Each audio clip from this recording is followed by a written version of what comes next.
la formule les atebogomon na yango et un groupe pour sentir que félicitations au gouvernement 100 jours na bango et ça réussit et les 100 jours ceux qui vont continuer dès qu'on passe à peuple passe chef de l'état confiance pour la élu en 2023 donc on va passer à confiance à l'église catholique il y a pas monté notre cholété Fachi c'est le président le plus populaire de l'Afrique UDPS viva Fachi c'est le président le plus populaire de l'Afrique un président qui est proche à la population un président aimé l'homme qui a dit chaîne Al Jazeera et Barab si l'Afrique compte aujourd'hui si 34 États 10 présidents comme président congolais quel est le passé en Afrique et l'Afrique va décoller Kakalobi et Nzambe Nicolas Kazadi que Dieu te bénisse mais c'est Nicolas a sali réunion il y a réforme à mine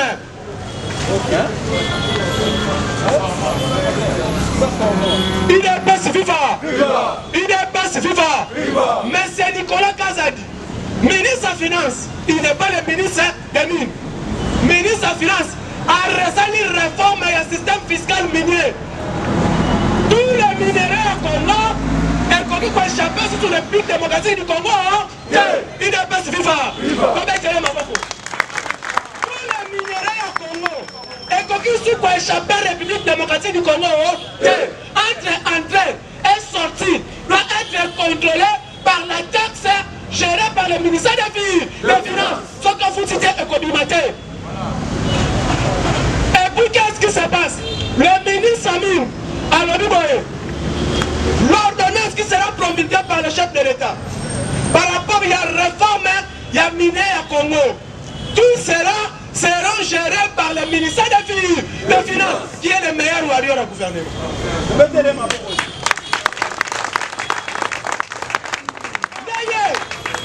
À cause ici, le ministre pasteur, mais M. Tony Mwaba, il n'y a pas sali réforme et un système, il y a qualité et enseignement à Congo.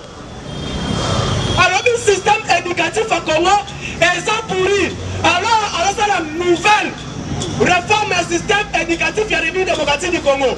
Parce que les gens, comment? Depuis Batangui, l'histoire est une science qui étudie les événements du passé. Depuis Etikala Bongo, depuis l'Antiquité jusqu'au jour. Depuis Etikala la géographie telle, Tilelo. Depuis, on a que le professeur a ça sous recherche, il est limité hors le pays, le monde se développe aujourd'hui. Les lois sont ok, Itinsaka, ordinateur, pension 1, pension 2, version soit avancée. Mais ils sont dit les lois, tu as un système éducatif et antiquité. Or aujourd'hui, le monde évolue. Le monde comme il a la pension 7, le monde évolue, comme il a la pension 9, tout. Mais les lois, regrettable, aucun système éducatif. Il y a certaines écoles, même programme, il y a informatique qui étaient. Normani a initié réforme. Nicolas Kazadi est allé plus loin. Alors, nous avons minier. Nous avons pas sa information. Bientôt là, nous avons quitté le terrain de Bumbashi pour mettre réseau au collant de la telle. Donc, comme un conteneur, l'équipe a mis un conteneur au mine de Sanakat. Sans qu'il y ait pas de l'amour. Donc, péage, il faut bâtir la taxe, il y a quelqu'un qui a soumis ça va dire autant. Tu as payé, tu n'es pas payé. Ce que vous dites, à partir de la place Wana, mine de persistance, que Luan Azumba Wanayote, on vous dit l'unité, moi, les cas, et ça a été le nouveau système aux autres là-bas. Mais la raison pour laquelle le monde entier, par exemple, pour ça Félix, Fachi est combattu au Congo par M. Ambango, Chole, et Katumbi, Kabila, Kamere, Fayoulou. Mais Libana, Fachi est combattu l'Union européenne, les multinationaux, les capitalistes. Maintenant, ici au Congo, Bobo Nisae, Libanda, Nakat, c'est lui qui gère la source d'animaux, c'est le dieu tout pour lui, 2%. Le peuple congolais a confiance dans le président. Le peuple congolais, plus pour son président, qu'il plaît, qu'il neige, Fachi sera combattu, mais jamais vaincu. Dès au moins une nuance dans ça là. Surprise. Les gens ont lobby. Le président a émis les 8 confessions religieuses. Alors, il n'a pas si dans l'immédiat. Bon, ensemble pour trouver solution. Quand on a décidé de trouver solution, on a une bande de même Josoni. Mais c'est lui qui a choisi à côté de la Kaka. Même Jokosonga. Mais la voix de la majorité. Et le nouveau, oh, le puissant de Poli. Comme on a dit, catholique est le nouveau. Biso to longole ya biso ebokoto bino pe ba longole ya bino delikadi bango ba lobi boye bino bozami bale biso to za 6 ça va moko to longole ya fotete to ko gane bino ka biso to lobi ya to za na mutu mususu te kaka ye wana lelo oyo le Congo to yebi histoire ya catholique de ba famille Tshisekedi. Tout le monde sait. Qu'est-ce que les noms du Tshisekedi et ça l'église catholique? La conférence. Vous avez vu troisième fois. Na San City. Tshisekedi dribblé. Catholique a qui toi ça l'a quitté. Il s'appelle dans le Bible. Cette fois-ci, Tobo il la biso.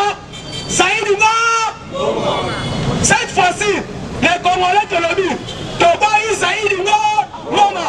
Parce que dans San City, catholique, non pas politicien. Bah, dribblé qui biso, bah, biso la biso Saïdingo. Mais n'est-ce qu'il y a comme Moko. Maman Djouzi Wambombo. Si le lot, c'est qu'il a dit dans San City. C'est papa là. Pourquoi on continue à faire la place de politique à Banamike? Aujourd'hui, nous sommes Bombo, a déposé Mindouk. Même pas déposé Mindouk. Tshisekedi le père a coûté la Guinée Azarias Roubewa. Alors, le plus important pour moi, ce n'était pas de devenir vice-président de la République.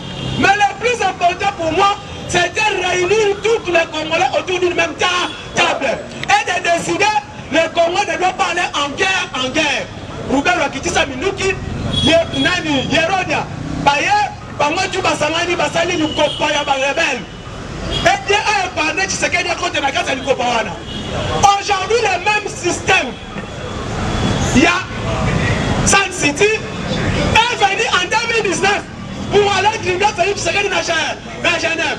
Elle est dit tout puissant, s'est élevé pour dire à l'IDPS, lève-toi et dis non à la Corée de Genève. C'est là où Fachi a sauvé le Congo. Fachi a sauvé le Congo à Genève. Devant toutes les multinationaux. Mais quand on a dit le boy. Les lots ont parmi les villes les plus chères. Nairobi, Genève faisant la carte. Mais tel immeuble au Balouela Bangon à Genève. Au Balouela, c'est 7 personnes. Tout un immeuble, il y a 7 niveaux. Occupé, au Balouela, c'est combien? 7 personnes. Et Dieu a sauvé Fachi à Genève. Quand Fachi est sorti à Genève, les États-Unis même vont déclarer: nous allons soutenir la candidature de Félix Tshisekedi Tshilombo. Et aujourd'hui, toute l'Union européenne, complicité, les États-Unis maintenant même lobby pour taire l'Union européenne. Papa, Ozanan, na Congo, avec toutes les chaînes de l'Union européenne, mais Fachi a terre bango à Sangissi bango, et Papa Vatican lobby, Bokanga. Donc soutenir la candidature Wana, c'est lui qui veut venir pour sauver le Congo. Et Congo, ce qui a guéri, l'Afrique est guérie. Merci beaucoup pour la journée de notre soutien. Oh, bah, nous méritons de Congo. Si nous étions à l'époque, il y a Yesu, il fallait qu'il va pendre Bango. Dans Israël, il fallait qu'il va pendre Bango. Bakina qui va José Makila. José Makila, Zali Moïdi Mouneni. Aïbi Bambongo na Onatra. Aïbi Bambongo na Transco. A détourné Bambongo Tango Zalaki ministre à transport. Lélo a Kimi Azan aux États-Unis. A fait intervention dans la radio Moko Zali Nangemena. A lobby, Batmangala tout. Il faut battre les mains parce que balingi régime en place elingi epomande kona bango fridolin ya mbongo naza na ojo wana moto akotia tembe nakotinda yango na groupe na biso ya WhatsApp makila asali baintervention zo incite bandeko na biso ya Équateur à la haine yango bolandi lobi notre permanence ya Ngemena ezalaki. Je ne peux pas dire incendié parce que va confirmer dans l'information. Mais il y a eu des menaces. Qui peut pas incendier permanence la biche en Ngemena. Il y a eu des pestes. Ce sont des faits réels. Il faut ministre affaires étrangères lobby. Abengis ambassadeur à Inde. Dans le bac, on a 6 heures. Dans l'après-midi, on a yango tozoloba awa makila bandi azo menacé parti oyo emesana na nzela azo menacé bato oyo oyo babangaka mutu te parce que UDPS abangaka bombe te tobangaka char de combat te tobangaka mpe babale réel na bango te awa bakei mpo baincendie permanence na biso. Tango bango babandi, est-ce que l'église catholique a répliqué? Combattant. Tango baké coïncendier permanence na biso. Est-ce que l'église catholique a répliqué? Est-ce que Human Rights Watch a répliqué? Bah ONG toi est-ce que va répliquer? Mais tango biso tokolobela ou bien tokosala droit de réponse et au comme à la partie au pouvoir.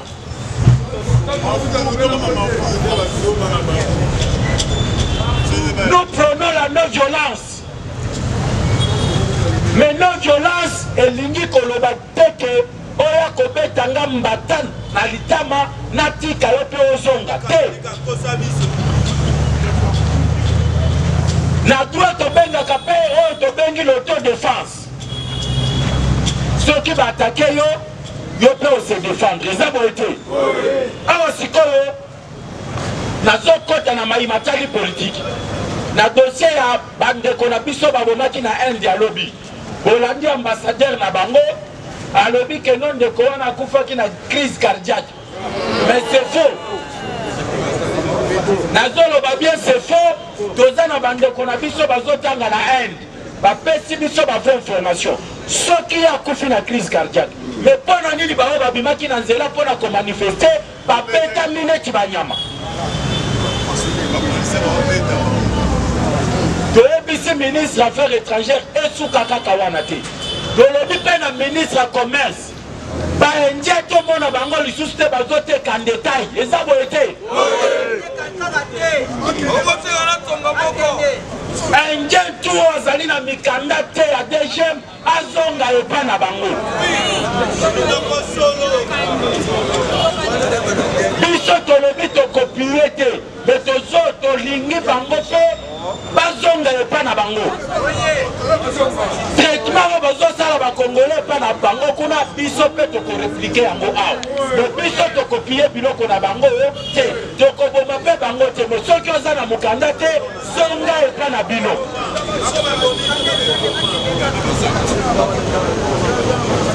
Cher combattant lobby, tolo bate. Awa siko nazo kota na politique. Soki oza olala obenganga mafuta tu information kobimate. Parce que politique est comme elle est. Lobby Bolandi, représentant l'église catholique. Chez le lobby, akumisa kasama lukonde ta salilile. Akumisiye. Pourtant la critique qui fati béton. Lobby aya okumisa. Tolo bate. Nini le kaki na sima. Combattant so lingina lo bato mbola na loboko kanga. Fatibé.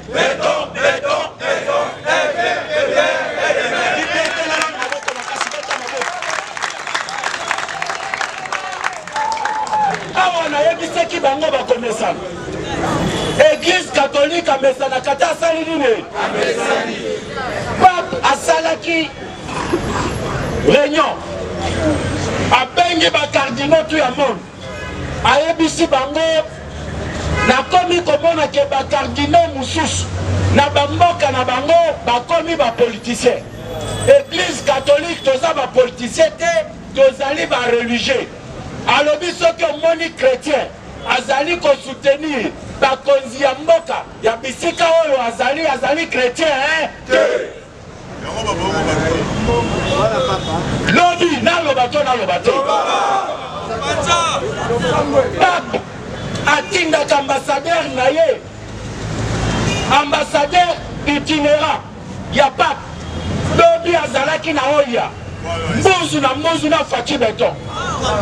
Ambongo aya boya accompagné ayebisi yo tikala kuna politicien mune chole aya boya yo tikala kuna politicien mune ambassadeur ya Pape na Faci Beton mbuzu. Lobi Faci Beton naloba te awa nayebisaki bango Afrique mobimba moto aleki Faci Beton na diplomatie aza nani ayebaki masolo oyo Papa abetaki na Faci Beton ntango atikelaki siège na ye kuna na Vatican. Nani ayebi ntango ambongo abimisi mbuzu na ye alingi atelemela Faci Beton.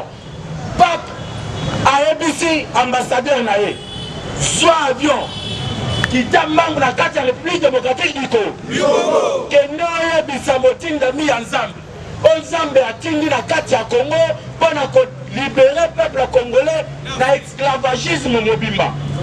Yebisa ye ke église catholique ezali kosoutenir ye asa pour kala mingi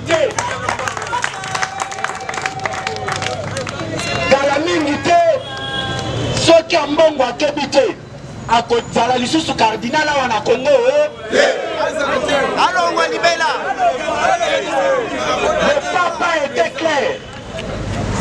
Alobi responsable à l'église na mboka nyonso il faut soutenir bakonzi ya mboka wana parce que tout pouvoir vient de Dieu.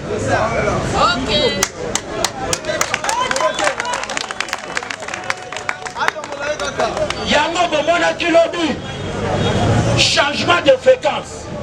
Chole akimi mbangu akei na cérémonie ya 100 jours. Tango akomi kuna akomi kaka félicitation na félicitation. Yo lobi okritikaki. Lelo pas même une semaine après okomi ko féliciter. Nini échanger na une semaine. Nini échanger yo omoni échanger. Yango na lobaka Faci aza ya Nzambe. Soki obundisi Faci yo moko nde okotika kiti oza na yango. Lobi nayebisi bino ntango bayoki kaka keno ambassadeur ya Papa akiti na njini ambongo azwi mutuka na ye mbango akende koyamba ye bayebisi ye ayeli yo awa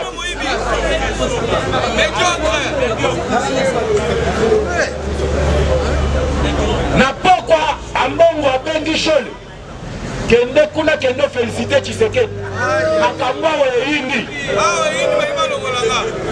Faci mpe atake politicien amoni Chole apesi ye mbote alobi nalingi bozala ensemble bino tu balui confession religieuse bokabwani ezala entre bino na bino moto oyo azali prêtre te ateyi bango unité bomoko bondeko moto azali paster te oyo ozali kokombatre ayi apesi bino mbote ayebisi bino bokabwana lisusu te boza bandeko botikala kaka ndenge boza boye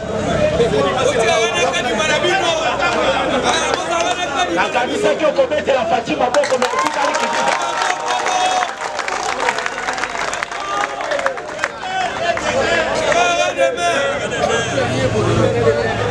awa Faci aza na 2 manda ya siri. Faci aza na 2 manda. Lelo yo nazoyebisa bino boye ti sikoyo toza na seni te bonisa fati ya une année ezali assuré après tokei na élection abrigué deuxième mandat parce que bato ozo comprendre nde politique te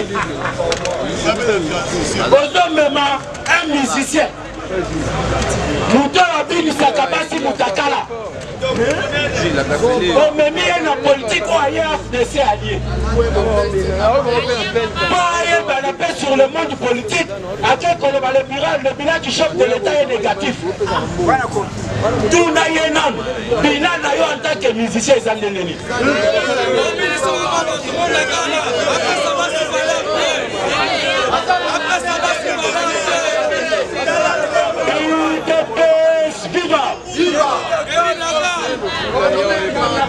olingi dans 2 ans Fatia asala nini bango bamusicien wana bamusicien oyo bakomi oloba lelo bango nde bayembela Kabila ntango azalaki na pouvoir bato oyo babandaki obindela Kabila ntango azalaki na pouvoir bato oyo basaleli Kabila banzembo musicien moko akoki koloba lelo Fatia négatif. Est-ce que confiance na motu ya politique nazosenga ye boye UDPS viva naloba to naloba te confie aya na parlement debout aya kokota nanu na première primaire non première maternelle ya école politique aya ekola nanu politique avant banda koloba eza boye te bato wana tokoki kolobela mpe bango te parce que tokomatisa bango bayebi eloko te aujourd'hui bato to bakomi obanga motu to akomi oluka place nini ya hotelemela yo Katumbi onga Fayulu onga FCC lelo kotelemela wa yo boyaki okotinda bato te kote oyo CLC elobi baconfession religieuse boyokana bopesa biso candidat moko bokaboni entre baprêtre catholique na bamembre bandimi ya église catholique parce que CLC ezalaka nde bandimi ya église catholique lelo toyoki ke Lucha akokende kosala sitini na assemblée nationale mpona kosenga dépolitisation ya seni totuni bango boye est-ce que Lucha akoki kopesa biso leso Lucha ezali branche moko Kabila asala ntango azalaki na pouvoir po atalisa ke no na bato oyo bazali quelque part bazali kosoppose na Kabila mais na CC Lucha bandaki olia na Kabila lelo toloba kaka ke wi tolingi tolongola bayi politique na kati ya seni nani aza moto ya politique te tosolola sikoyo neti mikolo tolongoli majorité na opposition tolobi société civile tolobi baconfession religieuse bazwa seni sikoyo na kati na bango wana nani aza moyi politique te les confessions religieuses bazoloba ke non mbongo na baprotestante baza bato alamuka et comme preuve ebotoko candidat ya catholique azalaki candidat député na liste ya lamuka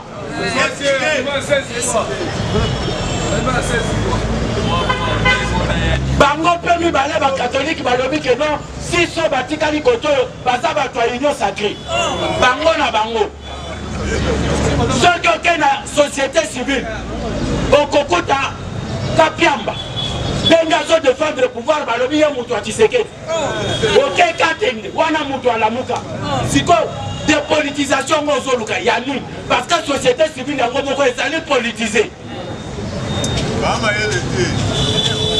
Le problème ici, c'est de chercher la personne qu'il faut à la place qu'il faut. Au moins, même Chole Ouazali, le secrétaire général à la Mouka. Yeba yango lelo soki oyeba kite Chole na Mbongo bazali ba membre effectif ya Lamuka. Etangu nazolobela bango awa nazoloba contre Nganga Nzambe te, je parle devant les politiciens parce qu'ils sont des politiciens actifs. Yango tosengi bango boy. Dépolitisation ya seni ekosala eloko te. Tozwa kaka makambo ya maponami, tozongisa ngo na ministère de l'E. Mpona kokata makambo oyo tu makelele. Balobaki ke bapesaki Chole mémorandum na bango mpo bapesa komba président seni te. Eloko Chole asalaki yango. Donc bango na bango baza na bato ya union sacrée bango balobi bato ya Lamuka. Okoya kodévelopper yango lobi na moni ngonga isi ekei na suki wana plus 243 81 717 11 97 plus 243 81 717 11 97. Chez Dieu, je vous remercie tout le monde.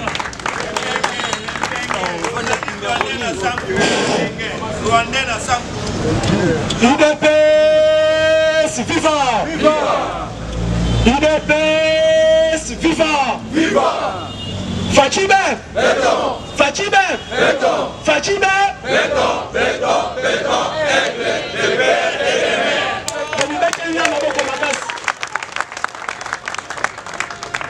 Chers combattants, bonjour à tout le monde. Merci beaucoup de Koutani Natongo Lelo. La place de la politique. Parlement debout, État de droit, Union sacrée. OESA, Parlement meilleur. Il y a la République démocratique du Congo. Parce que formant les arrêtés, tu peux là, mon bon pour ma base. Ceux qui vont former, pas le cas place, on va former le tête. Mais ici, on fait la politique. Donc, le premier point, on a 100 jours, il y a Premier ministre, le gouvernement. Deuxième point, donc on a la rencontre à président de la République, dans nos apostoliques, au hasard ambassadeur. Il y a pape, au papa Tindaki Awa, et puis on a la sous politiquement, au déclaration à Mbongo Sali, à Chola Sali, opposant, il y a le président Félix, qui est M. Labé Chole et Fridolé Ambongo. On va savoir candidat à l'amour. UDPS viva. Même dans le lobby, moi je le dirai toujours, sont des politiciens. L'église catholique c'est la politique. Et ils ont pas un opposant. Ou un tribal. Ou un cardinal Ambongo et M. Labé Donatio Chole. Secrétaire général Yalamouka et le coordonnateur Yalamouka actuel qui est le cardinal Fridolé Ambongo. Viva. Qu'est-ce qui se passe? Lobby président a dédié 100 jours, il y a premier ministre, il y a gouvernement Namabo Kwanzan. L'équipe à lobby, et le bilan est largement positif. Malgré le fait vraiment exact, mais si 100 jours il y a gouvernement, on doit le bilan est positif. Premièrement, le gouvernement est redynamisé pour promouvoir la gratuité de l'enseignement aux vraiment effectif. Deuxièmement, le gouvernement Oyabawario, avec le ministre de l'EPST, le professeur Maître Tony Mwaba, tomoni ba réalisation enseignant comme pension, mbongo ya retraite etikala kozala na Congo te, UDPS viva. Troisièmement, sur le plan macroéconomique, le gouvernement Samalokonde, avec l'impulsion du ministre des Finances, Tony Mwaba, Nicolas Kazani, demande expertise avec l'FMI, va rapatrier 1,5 milliard de dollars américains, au Etikala Kozala na Congo, IDPS viva. À part Wana, va stabiliser le cadre macroéconomique pour mon taux d'échange.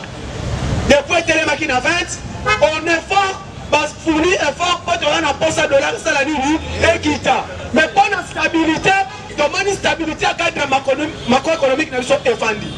Ce qui était pas devant Kabila. Parce qu'aujourd'hui, avec Sama, et le ministre des Finances, et le ministre de l'EPST, parce que moi je dirais toujours, le gouvernement Sama, ba ministre au baza ba warrior eza ba ministre ba uti na maison ya IDPS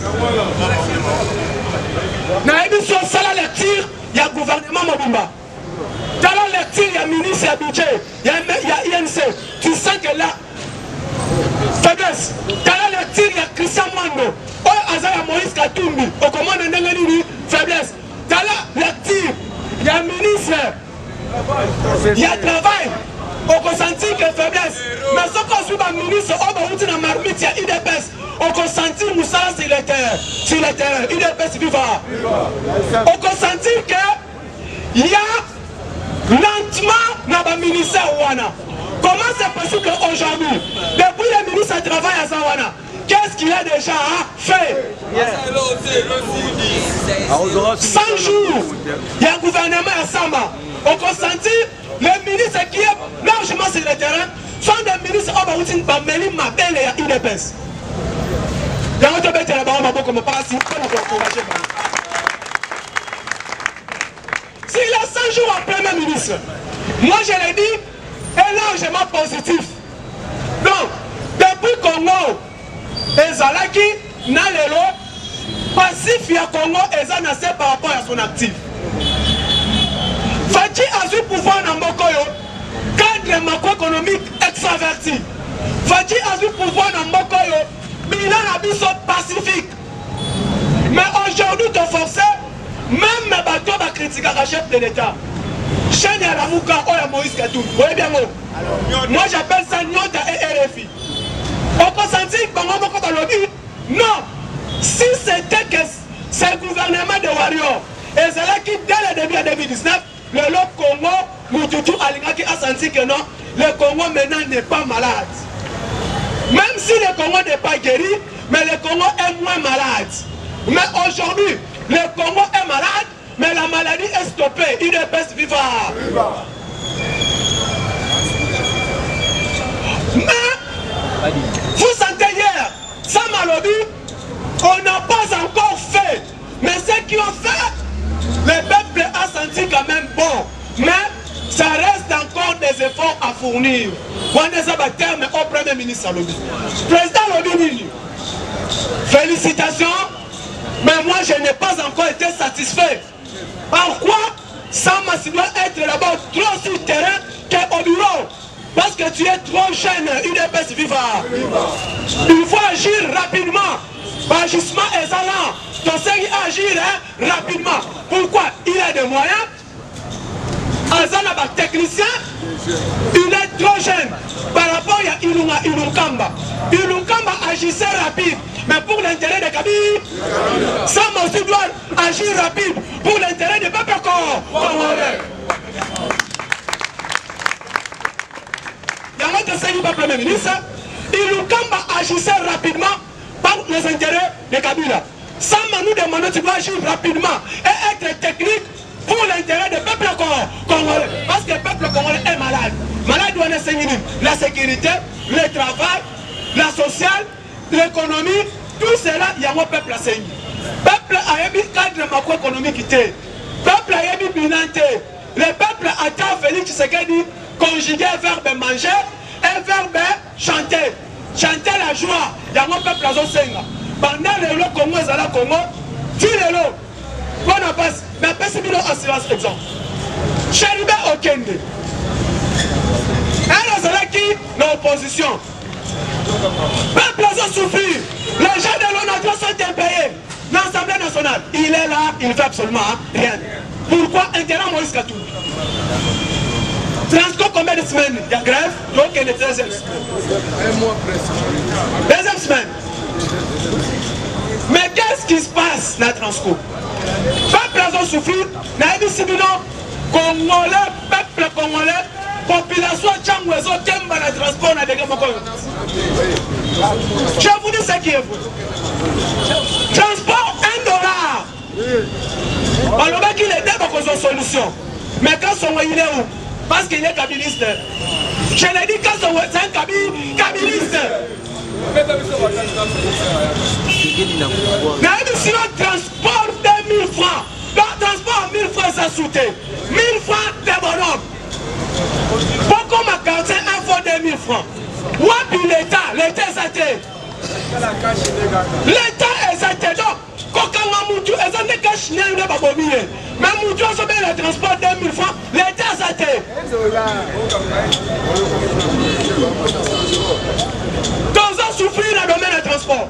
Tokoloba, chéri, aucun dans la police. Erreur dans le bureau. Non, non, la moukité. Il dort. Lobby, Nakamwe. Chantier du gouvernement, c'est carrément un gouvernement. Mais senti, Lili, ceux qui lisent ça, les Maliens comme ministre, chaque peuple congolais, famille, moi, combien de postes. Lisa, les Maliens, moi, c'est junior. À se retrouver ministre de la santé. Papa député, maman député, banaba député, moi si y a moi un ministre, dites-moi un peu comment ma famille m'a les gars famille.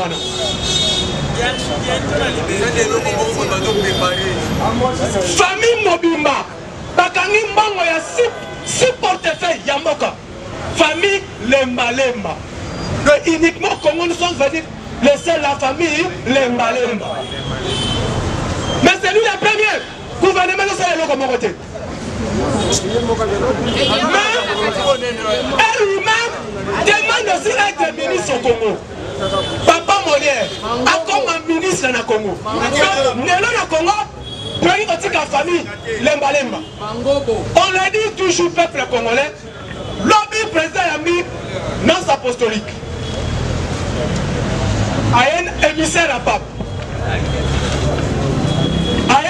Na OIA, président Yambiye, a une mission privée au pape a tiré le chef de l'État.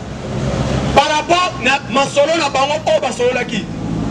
Donc président Salaki na Vatican, la communication les cas tout dernièrement n'est pas parti ni émissaire.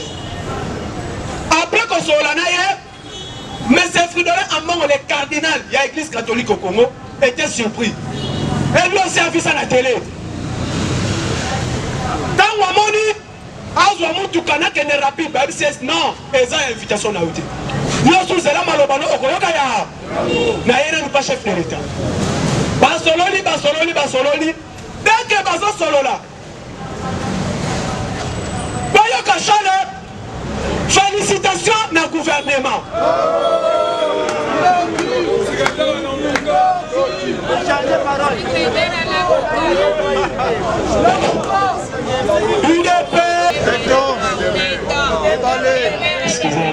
Est-ce que Félix a présent à Bissot? Pourquoi côté Félix numéro la bonne équipe? C'est même si vous ne l'aimez pas, on doit l'aimer. C'est lui qui est notre président. Donc présent à Bissot, coup de chapeau par rapport au travail. Je commencerai à dire bonjour à tout le monde. Bonjour. Certes, justice, pour le bien à long terme, on le dit certes. Mais la justice, il faut que Bazan en a donné. Ce qui va donner Zali, le coquité, la justice ne peut pas mettre la main sur une personne. Sinon, comme à tard, dans le bakéza, moi, il tourne, un tombé bas, de Bazul. Parce que oui, lorsque tu as Yowana Mouloubi, Kamé, il y avait un geste que Félix faisait. Il faisait ceci.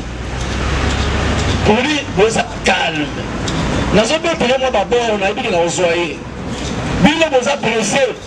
Dans le début, si vous avez une caméra, vous n'avez pas preuve belée. Il y a un moment où vous avez une caméra, il aurait fallu que le maître avocat, le juriste, Babi Manibanda, qu'on voit que vous avez une enquête à l'extérieur. C'est là où on a trouvé que, quand même, maman, je suis déjà ça devient maman, que ce moment on a la France, on a chaussé à Champs-Élysées. Il a acheté une maison en 1 milliard d'euros et va répondre on a 1 milliard d'euros, donc 2 milliards d'euros, convertir maintenant ça en dollars. Mais sous Kalamo, regardez que Maître Kalamo va que monsieur, tu le sauras à la fin que tu es détourneur. Et après ça, le schéma, il y a toi l'araignée. L'araignée est au milieu.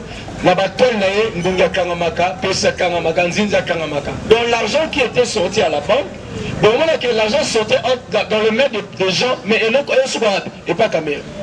C'était lui le centre. Le cerveau, nulle part à signer, nulle part à retirer, mais moi, on ne se lève meilleur pas.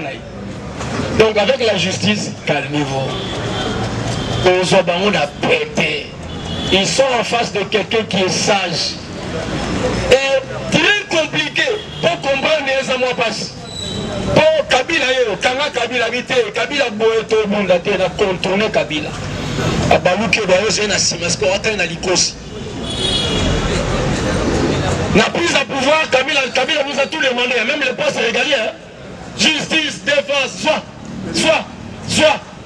Jeu de dame qui perd, gagne. Et de persévérer. Merci. Là, tu as pour la monnaie, l'inspecteur Jeff Hacha Prince parce qu'on doit terminer. Chers combattants, José Makila doit être interpellé. Il le faut. Je ne parle pas par rapport au ministère de l'Attention, par rapport à Mademoiselle en attendant. Lorsque José Makila a parlé, aujourd'hui, nous avons écouté, nous sommes informés que l'UDPS Kemena est incendié à notre permanence. Et la fière via monde.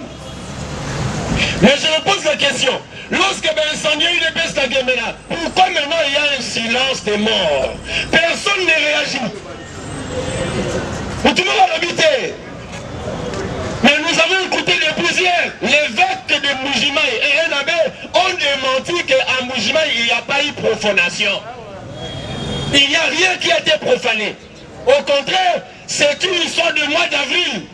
Il y a eu des voleurs qui voulaient entrer dans l'archevêché, on a raté l'archevêché.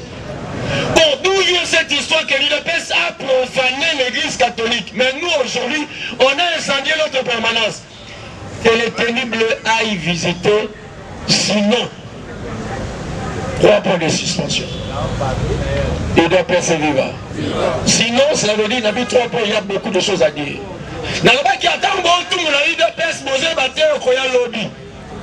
Vous avez incendié. L'UDPS ne va pas incendier. L'UDPS a aucune brique par brique jusqu'à la C. Chers combattants, c'est pour ça que la blague est ça l'UDPS.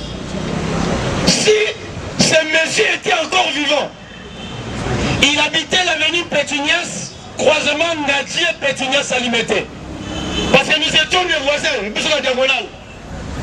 Vous voyez bien, Moïnouba, c'était à la conférence de son souveraine. Il faisait des bêtises à la conférence.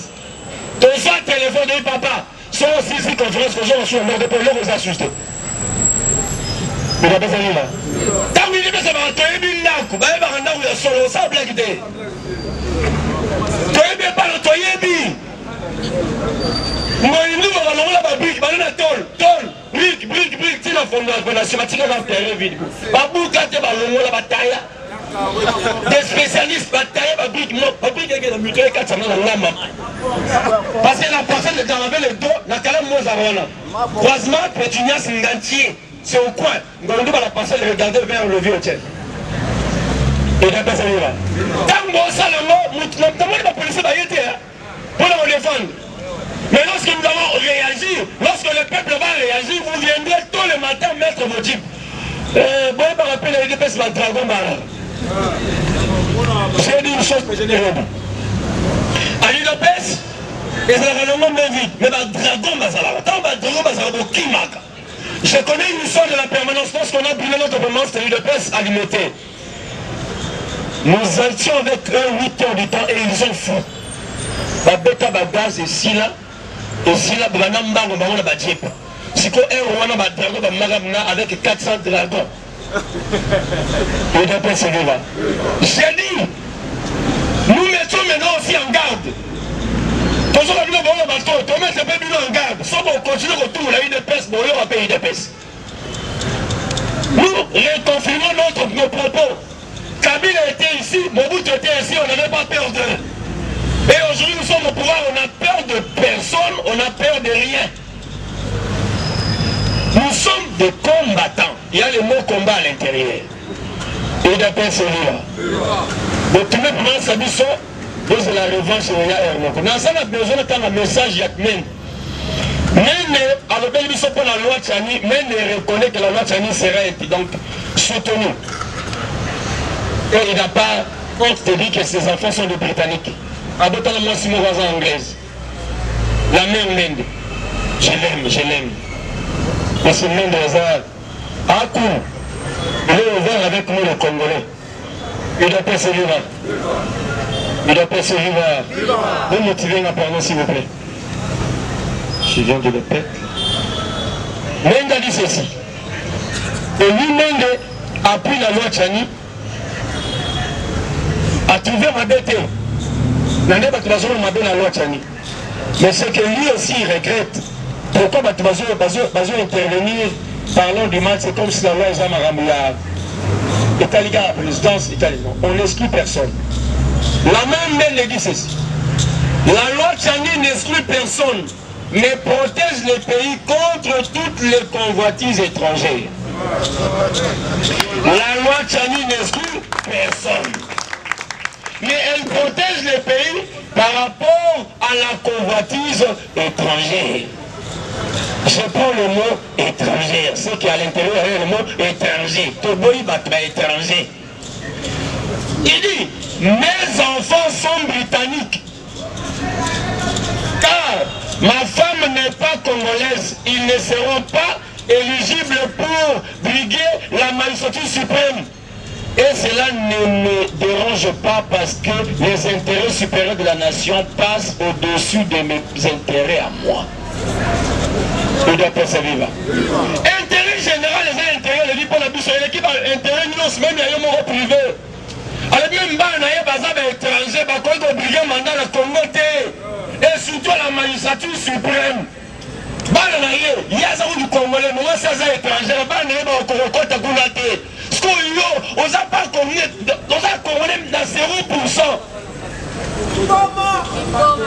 Même il reconnaît que lui-même il est Congolais, mais sa femme est étrangère. Ce qu'on a dit, la progéniture, la magistrature suprême était parce qu'ils sont 50% Congolais, 50% Britanniques. Ce qu'on y a, on a coûté à ni tono, la vie ni tono point. Pour dire, en toi, il n'y a même pas un pourcentage du sang congolais. Tu veux devenir président au Congo avec le langage. Lorsque tu seras au pouvoir, qu'est-ce que tu feras? Lorsque je serai au pouvoir, je vais aménager, construire des stades au niveau aux normes internationales. Vous comprenez que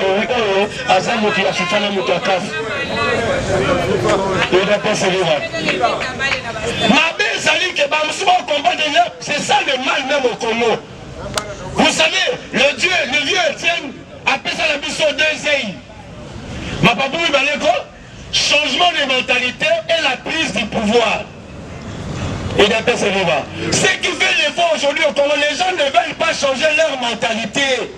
Ils veulent avoir seulement la mentalité antique, ancienne. Bah, ils vont la volonté, pas pire question de voler, mais la question de remettre l'argent. Et la deuxième, ils ont dit que nous sommes au pouvoir. Aujourd'hui, chers Congolais, chers combattants, nous ne sommes pas la prise du pouvoir. Et si nous sommes au pouvoir, nous devons les conserver. Et d'après ce riva, manière à construire, la manière à conserver, ça sera différent. Au Burundi, aussi, pour nous battre la main, il faut faire la bagarre de fou. Il faut battre la main, protéger nos biens pour battre la main. Maintenant, il m'a montré ça. Bateau, il m'a 18 ans. À 32 ans, Mobutu, 18 ans, Kabila. Parce que l'Empire Kabila, la Kabylie, c'est une association de Mobutus et des Kabilistes. Et d'après ce riva. La Kabylie est ici l'association de Mobutus et Sangani. Ils ont créé la Zitanie. Parce que les Mobutus ne pouvaient pas vouloir que les Kabilistes se réussissent. Et c'est l'échec de Bango. Parce que Kabila a renversé Mobutu. Et d'après ce riva. Dans mesure où tu l'as Bango, même dans le début au pouvoir de Kabila. Lorsque Kabila est venu, il a tout exclu. Il a tout aboli. Les Mobutus sont entrés, c'est la même erreur. D'abord le Fiji. Il faut dire que Fiji là. Et le Moko. La Moussile Bilamba, et le Atelka Moutou, nous on s'appelle la Kabila, Tala Moutou.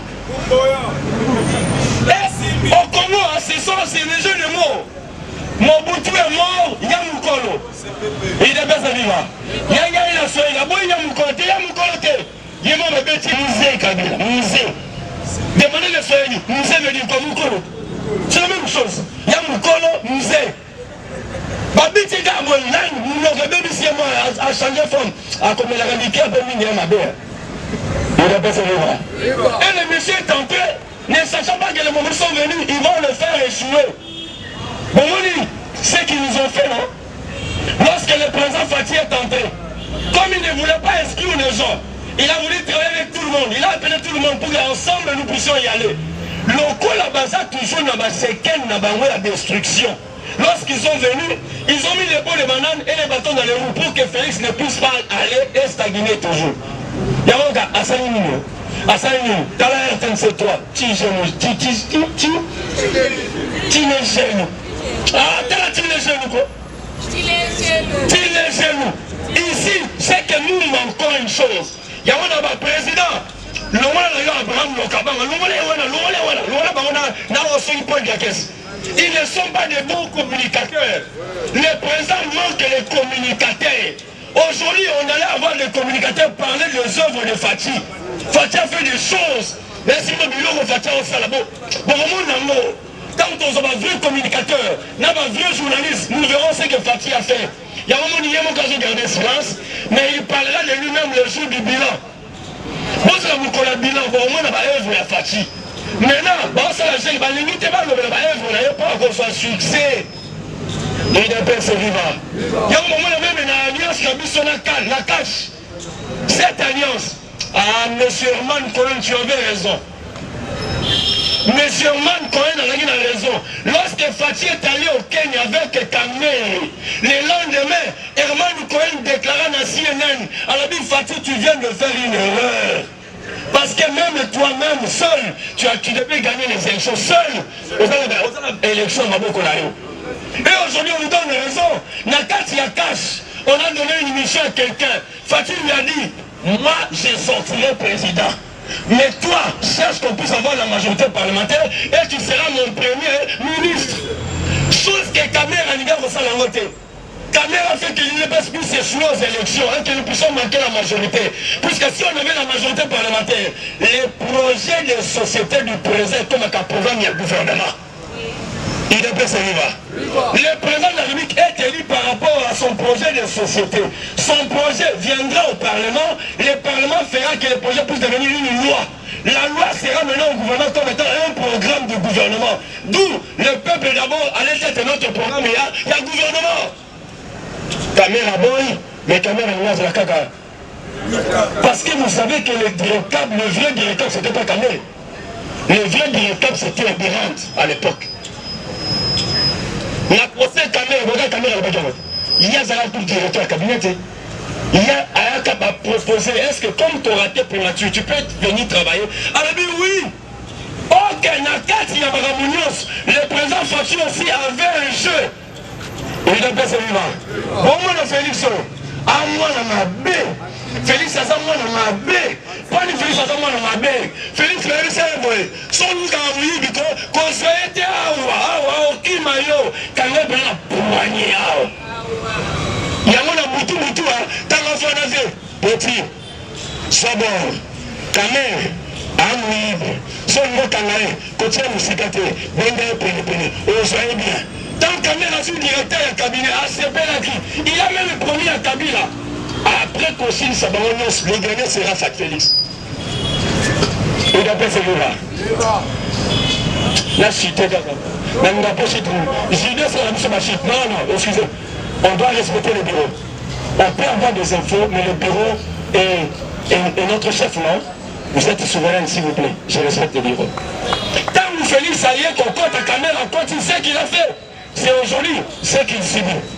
Quand la montée m'a bé fout à cater. La montée m'a bé fout à cater. Il y a un moment où, ça m'a dit, lorsque tu as un ennemi n'a yo, Coco c'est la ma camoté. Lorsque Coco c'est ma camoté, Dieu maintenant va intervenir pour ton ennemi. Pour qu'il appelle ça une raison liboso na yo. Il y a un moment où tu as fait ça, mango. Au lieu que va rester pourquoi? Abel moi le matin, ma va ignorer. Aujourd'hui, même l'église est exposée. Les choses qu'on ne connaissait pas aujourd'hui comme des volets, on ne connaissait pas que l'église est la bêtise. Même, j'ai dit, les églises, toutes les confessions, ils ont bêtisé. Sinon, parce qu'au centre c'est Dieu. Comme Dieu est souverain, tous allaient se courber devant Dieu pour dire nous nous rabaissons, nous devons faire l'humilité. On doit s'humilier et rendre que le peuple a la bonne. C'est que Balina la bonne bissoté. Balina n'a pas bonne la bissoté. On doit persévérer.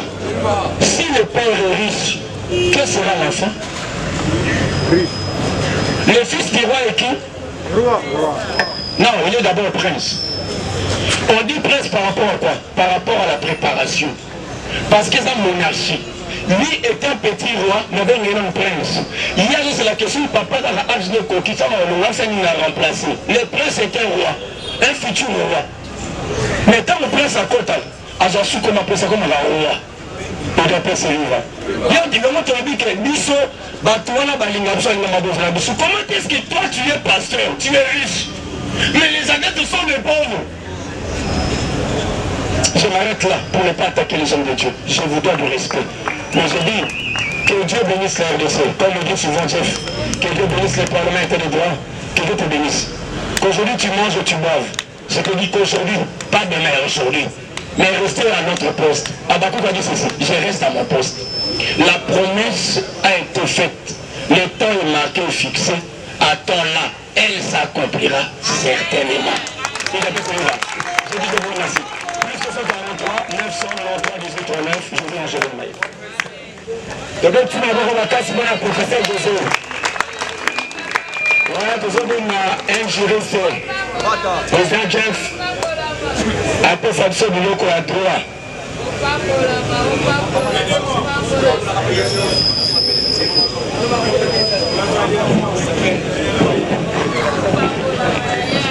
Chers combattants, bonjour à tous. Est-ce que c'est Mwezali? Est-ce que c'est Mwezali? Na mon ami Timali ya Tongo Alelo et Koti Binonda. Alors, Thomas Tissana, le slogan à Bisso, au travers du slogan peut-être pour la Mali, les abonnés. IDPS, viva! Viva! IDPS, viva! Viva! IDPS, viva! Viva! Viva! Viva!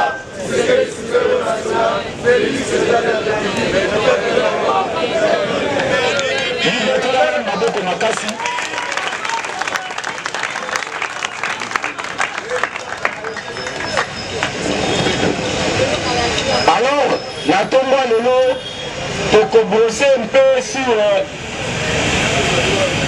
Augustin Kabouya, ou attendant qui correspond. Akendaki pour répondre à la justice. Mukolo alobi. Toyebisaki bango biso IDPS tozali parti oyo ezali kobundela état de droit. Alors toza neti bango te soki bainvite oyo na justice. Otalaki régime à Mobutu. Aucun dignitaire à Mobutu azalaki inquiété par la justice. Oye na régime à Laurent Désiré Kabila na Joseph Kabila. Aucun dignitaire na bango azalaki inquiété par la justice. Mais na régime à Félix Tshisekedi, bolandaki na top Congo, alobaki ata soki oza mwana mai, mais soki osimbi eloko à l'état, justice ekokanga yo. Eza boye te. Malgré ba-instrumentalizaki Grace Chunza, qui a porté plainte contre le secrétaire général Nabiso Dissé Kabouya. Lobby total ici, bango que biso tozali bato, oyo tozali ko respecter état de droit, yango lobby au monaki, Dissé Kabouya yemoko, asalaki appel na ba combattante. Apengaki combattant moko taya ko accompagner parce que tolandaki ba mususu ba Martin Fayoul, ba fondie na la police. Tenant à répondre devant la justice, abandi obenga population bakende ko accompagner. Mais biso total ici bango que biso tozali ba respectuer ya état de droit. Ba funda ki Augustin Kabouya. Aboyi ko bengisa ba combattant, alobi ngande mutu ba fundi il faut na kende ko répondre. Yango lobi akendaki ko répondre, abimi pe comme un homme libre azongi epa na ye tobekeli Augustin Kabila maboko makasi.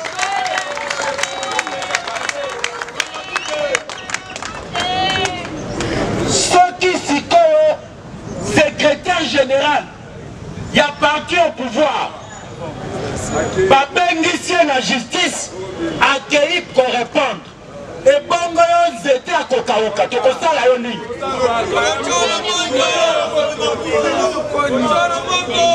Nous avons prêché par l'exemple. Eza boye te Grâce Chulza na lobaki awa azwi mbongo ya Moïse Katumbi bainstrumentalize ye ke akende ofunda Augustin Kabuya.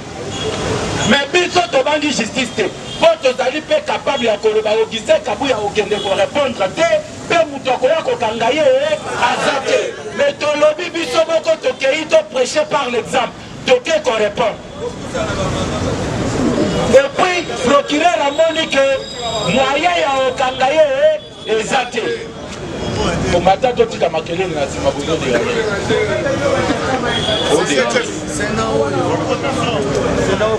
alobi aauditionné Augustin Kabuya atali alobi eloko ya kokangela ye eza te azongi epa na ye comme un homme libre.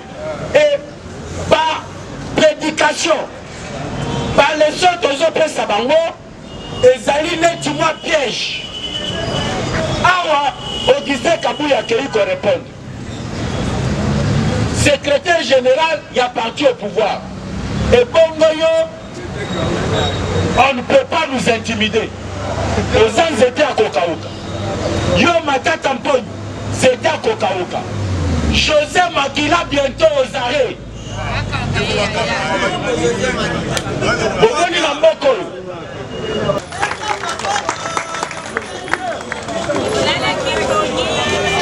Merci beaucoup Nabaïnion sur votre soutenir. Merci beaucoup Nabaïnion sur votre soutenir peuple congolais. Merci Nabakonza Mboka, merci Naba ministre Nadiso Mawario. Donc vous êtes derrière le chef de l'État.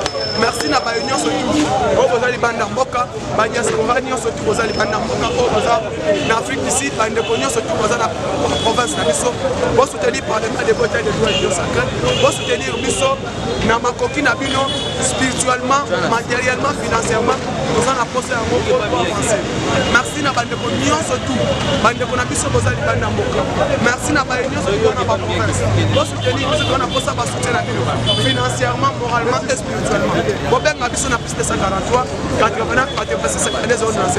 Plus de 143, 89, 86, 52, 97. Nicolas Kazadi, merci na Moussala Malam. Tony Mwamba, merci na Moussala Malam. Myriam, merci na Moussala Malam. Bo continuer à soutenir par les mains debout. L'idée de Limbu. Nous en avons posé à sur le plan moral, financier, Laurent Batumona, vous soutenir Yves Kokoulou, Panyanga Yandia, Olobini, merci, Nagnon Sosa Salapona, je dis et je vous remercie.